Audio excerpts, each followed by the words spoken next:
चौधरी किशन जी प्रधान और standing committee के chairman Shri Rajesh ji Gehlot और इस जिले के अध्यक्ष श्री कृष्ण जी गहलोत, श्री अशोक शर्मा महामंत्री, श्री प्रद्युम्न राजपूत विधायक,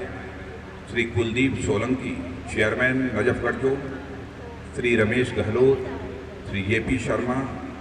श्री नरेश वाल्यान निगम पार्षद, श्री प्रदीप निगम पार्षद, श्रीमती शशि तोमर निगम पार्षद, श्रीमती शिवाली शर्मा निगम पार्षद और एसडीएमसी के सभी अधिकारी वर्ग, कमिश्नर, डिप्टी कमिश्नर, इंजीनियर्स और अन्य दूसरे सभी अधिकारी, यहाँ उपस्थित मेरे सभी सम्मानित बहनों एवं भाइयों, सबसे पहले तो मैं एसडीएमसी को अपनी तरफ से हार्दिक बधाई देना चाहता हूँ। इस वार्ड में बहुत ही उत्तम सामुदायिक भवन का निर्माण कराने में कामयाबी हासिल की है और यही नहीं बल्कि मुझे जानकारी प्राप्त हुई है कि बगल में भी किसी वार्ड में एक दूसरे सामुदायिक भवन का निर्माण हुआ है जिस पर कि 4 करोड़ से अधिक की लागत लगी हुई है। मैं यह मानता हूं कि सामुदायिक भवनों का जो उपयोग होता है उस क्षेत्र में रहने वाले जो लोग होते हैं उनकी बहुत सारी ऐसी आवश्यकताएं जो सामूहिक हुआ करती हैं, चाहे वो विवाह का कार्यक्रम हो अथवा अन्य किसी संस्कार का कार्यक्रम हो, उसके लिए बड़े स्थान की कमी महसूस होती है क्योंकि जिस तरीके से आबादी बढ़ती जा रही है, शहरीकरण तेजी के साथ होता जा रहा है, उसमें इस प्रकार के सामुदायिक विकास भवनों की आवश्यकता लोग महसूस कर रहे हैं। मैं तो बधाई देता हूं राजेश जी गहलोत, सचमुच राजेश जी गहलोत एक सच्चे जनप्रतिनिधि को जैसे अपनी भूमिका निभानी चाहिए वैसे राजेश गहलोत जी अपनी भूमिका का निर्वाह करते हैं। और मैं कह सकता हूं जनप्रतिनिधि के रूप में हमारे यह राजेश गहलोत जी एक अपने में एक मिसाल है। 24 घंटे मैं देखता हूं कि बराबर अपने क्षेत्र की जनता की यह चिंता करते रहते हैं और यदि विकास की कोई बात करता है तो मैं उसी विकास को मैं सार्थक मानता हूं जो उस क्षेत्र अथवा उस समाज के लोगों की आवश्यकताओं और उनकी भावनाओं के अनुरूप विकास हो, वही विकास सार्थक है। इसके अतिरिक्त दूसरा विकास सार्थक नहीं माना जा सकता। और वैसे तो हमारी तीनों जितने महानगर निगम हैं दिल्ली के, तीनों प्रभावी तरीके से अपनी जिम्मेदारी का निर्वाह कर रहे हैं। जैसे अधिकतम जन सेवा की जा सकती है, जन सेवा वो कर रहे हैं। मैं इस कार्य के लिए जहां पर जनप्रतिनिधियों को बधाई देता हूं, वहीं पर deputy commissioner, deputy commissioner, engineers और अन्य सभी सारे एसडीएमसी के कर्मचारी जो इससे जुड़े हुए हैं उनको भी अपनी तरफ से मैं बधाई देना चाहता हूं कि उनके अथक परिश्रम के परिणाम स्वरूप ही निर्धारित समय में इस सामुदायिक भवन का निर्माण हुआ है। और आप सभी जानते हैं जहां तक गवर्नेंस का सवाल है, यानी सरकार चलाने के तरीके का, मैं यह बात विश्वास के साथ कह सकता हूं जिस राजनीतिक पार्टी भारतीय जनता पार्टी से हम आते हैं, उस भारतीय जनता पार्टी का एक मिशन है कि हम राजनीति के माध्यम से केवल सरकार बनाना और सरकार चलाना नहीं यह चाहते, बल्कि राजनीति के माध्यम से हम समाज बनाना चाहते हैं, हम देश बनाना चाहते हैं। यह भारतीय जनता पार्टी का मिशन है और इसी मिशन के साथ जहां जहां पर भी हमारी सरकारें हैं अथवा कहीं पर भी कोई कारपोरेशन है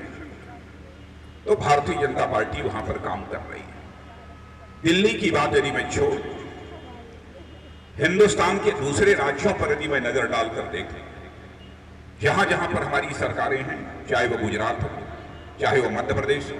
चाहे वो छत्तीसगढ़ हो, चाहे वह गोवा, मैं दावे के साथ यह बात कह सकता हूं और हमारे मीडिया के मित्र भी हमारी बात से सहमत होंगे कि हिंदुस्तान में जितनी भी सरकारें चल रही हैं उनमें सबसे बेहतर सरकार यदि किसी की चल रही है तो भारतीय जनता पार्टी की सरकार चल रही है। क्या आजाद भारत ये कभी कल्पना कर सकता था कि किसी पार्टी की सरकार इसे हिंदुस्तान में आएगी और किसानों को बिना ब्याज के खेती बाड़ी के कामकाज के लिए कर्ज मुहैया कराने का काम करेगी?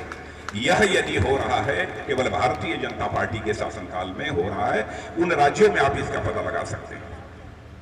कुछ हमारे ऐसे राज्य हैं जहां पर 1%, 2% ब्याज दर पर इस सूद पर किसानों को कर्ज दिया जा रहा है खेती बाड़ी का काम करने के लिए। इतना ही नहीं है, बल्कि हमारी एक तो मध्य प्रदेश की सरकार है जो हिंदुस्तान के इतिहास में आज तक नहीं हुआ। कृषि के विकास दर का जहां तक प्रश्न है, राष्ट्रीय स्तर पर 2%, 2.5%, 3%, 3.5%, कभी हो गई तो 4%, इतनी ही अधिकतम हुआ करती है। लेकिन पहला अवसर है कि हमारे मध्य प्रदेश की सरकार, यहां पर शिवराज सिंह जी चौहान है, आपको जानकर खुशी होगी, कृषि क्षेत्र में, खेती बाड़ी के क्षेत्र में इतना काम किया है कि एक वर्ष की विकास दर लगभग 19% तक पहुंच गई। हमारे गुजरात के मुख्यमंत्री श्री नरेंद्र मोदी, मैं समझता हूं कि उनके विकास की चर्चा करने का कोई औचित्य नहीं है, क्योंकि गुजरात में जैसा विकास उन्होंने किया है, आज भारत में ही नहीं बल्कि सारी दुनिया में उसकी प्रशंसा हो रही है। Doctor Raman Singh ji, public distribution system, सार्वजनिक वितरण प्रणाली, यह मैं नहीं कह रहा हूं, भारत ही नहीं बल्कि हिंदुस्तान की सारी अंतर्राष्ट्रीय एजेंसियां भी सच्चाई को स्वीकार करती हैं। बिना भ्रष्टाचार के सार्वजनिक वितरण व्यवस्था कैसे सुनिश्चित की जा सकती है, यह देखना है। जहां हमारे मुख्यमंत्री डॉक्टर रमन सिंह जी हैं, वहां जाकर छत्तीसगढ़ में देखा जा सकता है, यह सभी स्वीकार करते हैं। गरीबों को 1 रुपये किलो पर इधर से चावल मुहैया कराना, दाल मुहैया कराना सस्ते दर पर, यह सब सारी चीजें। और हम केवल सस्ते दर पर लोगों को सामान ही मुहैया नहीं कराना चाहते, बल्कि वहां नौजवान जो पढ़ाई लिखाई करने के बाद, योग्यता, क्षमता और प्रतिभा हासिल करने के बाद अपने हाथों को रोजगार चाहता है, ऐसे नौजवानों को रोजगार कैसे हासिल हो सके, इसके लिए हम लोग रोजगार का अवसर भी सृजित कराते हैं। मैं एक उदाहरण देना चाहता हूं, मेरा आंकड़ा नहीं है, यह आंकड़ा सरकार की ही एक एजेंसी है जिसका नाम है national sample survey organization, NSSO कहते हैं। उसने कहा है, ये भारत माता के सपूत श्री अटल बिहारी वाजपेयी भारत के प्रधानमंत्री थे। 98 से लेकर 2004 के अंदर उन्होंने 6 करोड़ 70 लाख रोजगार के नए अवसर सृजित किए थे। और आज की सरकार है, आप आंकड़े उठाकर देख लीजिए, आज की सरकार है कि 2004 से लेकर 2010 के बीच केवल 27 लाख रोजगार के अवसर सृजित किए।